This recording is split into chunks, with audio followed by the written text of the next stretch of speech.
Check your answers to 21 through 27.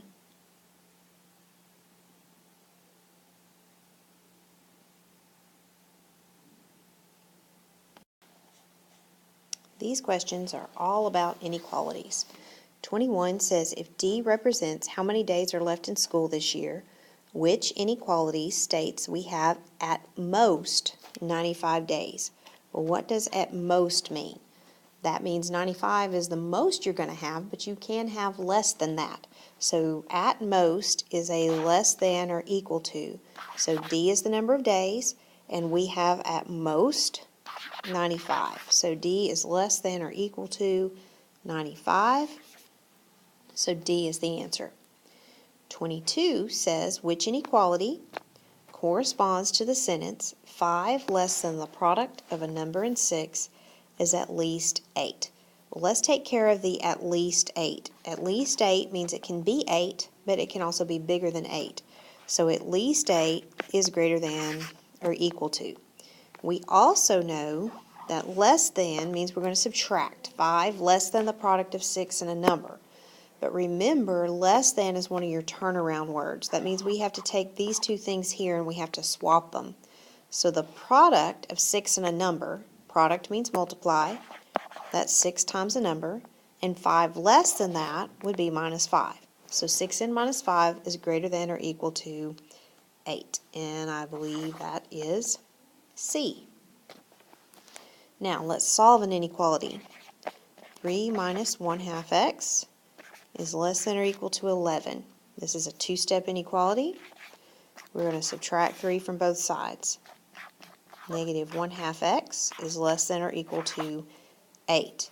There's that fraction in front of a variable again. We're going to multiply both sides by the reciprocal, because a number times its reciprocal is 1. Remember, when you multiply by a negative or divide by a negative, you have to reverse the inequality, and we get x is greater than or equal to negative 16.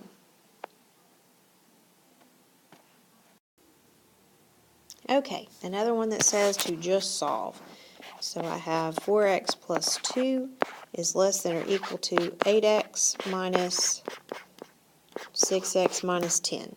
So 4x plus 2 is less than 8x. Remember, there's a 1 here. We're going to distribute that negative 1, which changes all our signs. 6x plus 10. Then we're going to combine like terms. 8x minus 6x is 2x plus 10. Now we're going to move our smallest variable, and we get 2x plus 2 is less than 10. Now we're down to the easy part. 2x is less than 8. Divide both sides by 2, and x is less than 4. I hope it's over there. It is. Okay, so this next one, 25. Which inequality is represented by the graph below? Well, what is this graph below? This graph below is what? This would be everything greater than negative 10, right? So I'm looking for which one of these problems has an answer of x greater than or equal to negative 10, which means we might have to work all 4 problems until we find the answer. We're going to hope that's not the case, but it could be. So let's see what happens. So A is x plus 3 is less than or equal to 2 times the quantity x minus 4. So I'm going to solve.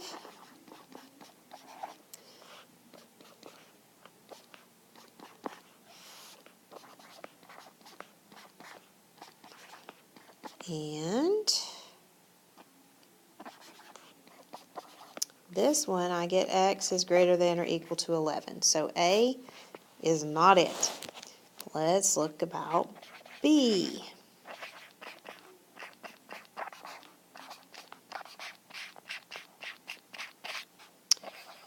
Two x plus 17, 7x plus 7, subtract, subtract.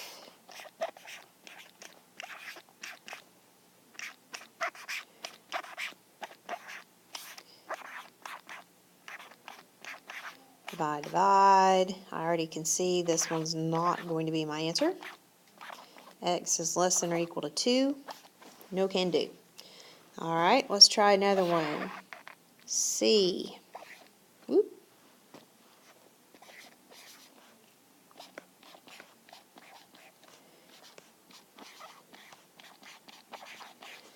I get plus 16, is that right?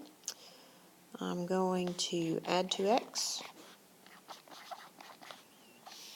I get x minus 4 is less than 16. Is that right? Add 4, and I get x is less than 20, which means D should be my answer, okay? So I want you to actually work D and see if you get x is greater than negative 10.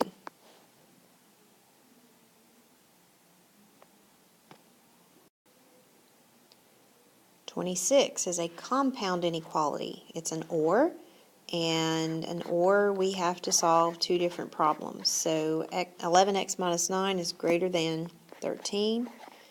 We're going to add 9. I think that's 22. Divide both sides by 11, and we get x is greater than 2. Or, let's work the other one. Negative 4x minus 4 is greater than 8. Add 4.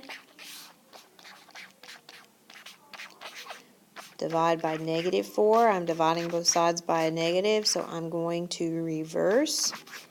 So I get x is greater than 2, or x is less than negative 3.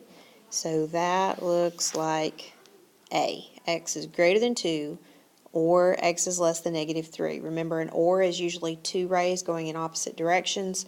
They look like, according to that one lady, we looked at her stuff, the oars of a boat. Okay, the next one is an and it's worded a little differently. It says, which of the following numbers is not in the solution? So first we need to solve.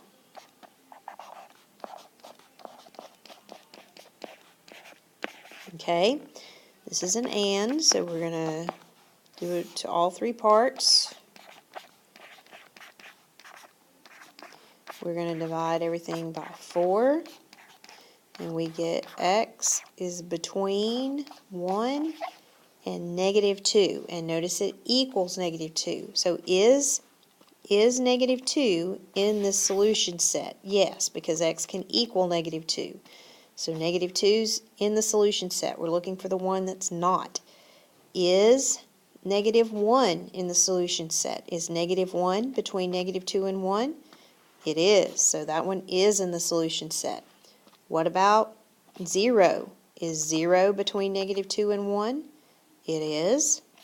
What about 1? Can it equal 1 over here? It can't equal 1, so D has to be our answer.